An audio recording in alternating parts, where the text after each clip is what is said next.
Si tu veux comprendre comment dominer ton esprit, écoute cette histoire. Il était une fois un chasseur de fantômes qui habitait dans une petite ville près des montagnes. Son travail consistait à attraper des fantômes pour les vendre ensuite à des hommes fortunés. Un jour, il rencontra dans la rue un homme riche qui lui demanda la chose suivante. « Qu'est-ce que tu vends, mon ami ?»« Je vends des fantômes, » lui répondit le chasseur. « Ce sont des fantômes avec des pouvoirs extraordinaires. Quelle que soit la tâche, ils peuvent la terminer en très peu de temps. » L'homme riche était très surpris par cette réponse. Il lui demanda alors le prix d'un fantôme. « Il coûte 500 pièces, » lui répondit le chasseur. Étant donné l'énorme fortune de l'homme d'affaires, 500 pièces représentaient quasiment rien pour lui. L'homme fortuné lui posa la question suivante. « Pourquoi le fantôme est si peu cher alors qu'il travaille si vite ?» Le chasseur lui répondit alors « Monsieur, ce fantôme a d'énormes qualités, mais il a un très gros défaut. S'il n'a pas de travail à faire, il court dans tous les sens et devient fou. Il peut même vous tuer. » L'homme riche pensait que le fantôme se fatiguerait avec tout le travail qu'il lui donnerait. Il était agréablement surpris par cette réponse. Il pouvait compter sur un super assistant capable d'abattre un travail considérable.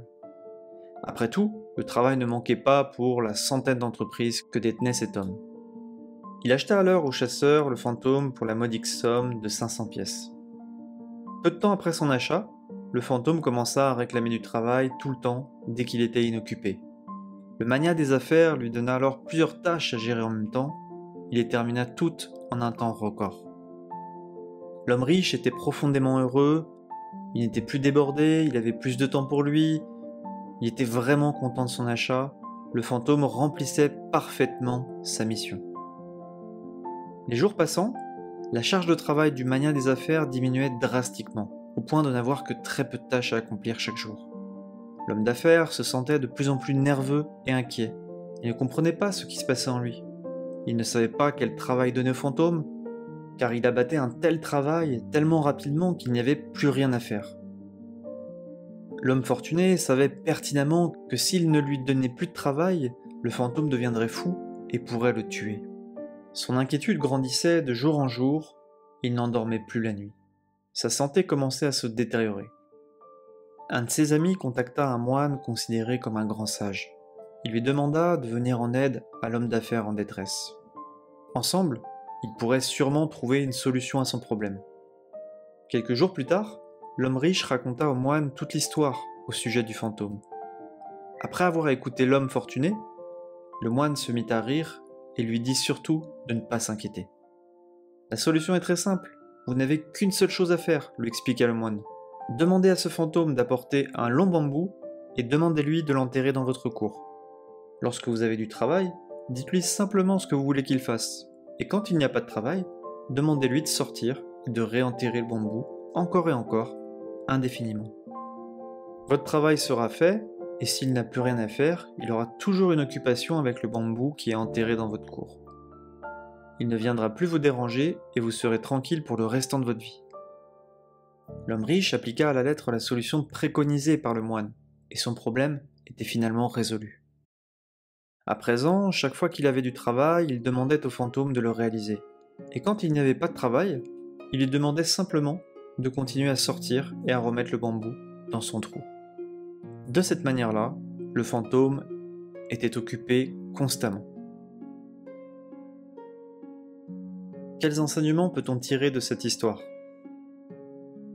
Ce fantôme n'est rien d'autre que notre esprit qui vagabonde dans tous les sens. Et le bambou, c'est notre respiration profonde dans l'instant présent. Tant que notre esprit est absorbé par quelque chose comme le travail, tout se passe bien. À chaque fois que notre esprit est libre, il fait ce qu'il veut, les pensées émergent, elles défilent dans notre esprit sans qu'on en ait vraiment le contrôle. Malheureusement, la plupart de ces pensées sont négatives et toxiques. Elles ne nous apportent rien de bon. Elles peuvent nous distraire, elles peuvent nous occuper un temps, mais elles sont totalement inutiles. Il ne faut jamais garder son esprit inactif. Lorsque vous avez du travail, vos pensées concernent votre travail et vous êtes pleinement concentré sur votre tâche. Et quand ce travail est fini, gardez votre esprit occupé. Faites en sorte de vous recentrer le plus possible sur l'instant présent en observant attentivement votre respiration. Concentrez-vous sur l'inspiration et l'expiration. De cette manière-là, l'esprit ne se nourrit pas de pensées négatives et le jardin de votre esprit reste pleinement fertile. C'est un exercice qui n'est pas facile à faire, mais c'est un exercice indispensable pour éviter que les pensées négatives ne prennent trop d'importance en nous.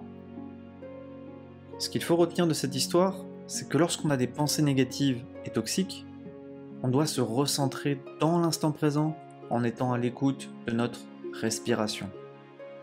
Notre esprit peut être notre véritable tombeau si on ne le canalise pas. Il est primordial de reprendre le contrôle sur nos pensées et de choisir celles qui ont de l'importance et celles qui n'en ont pas.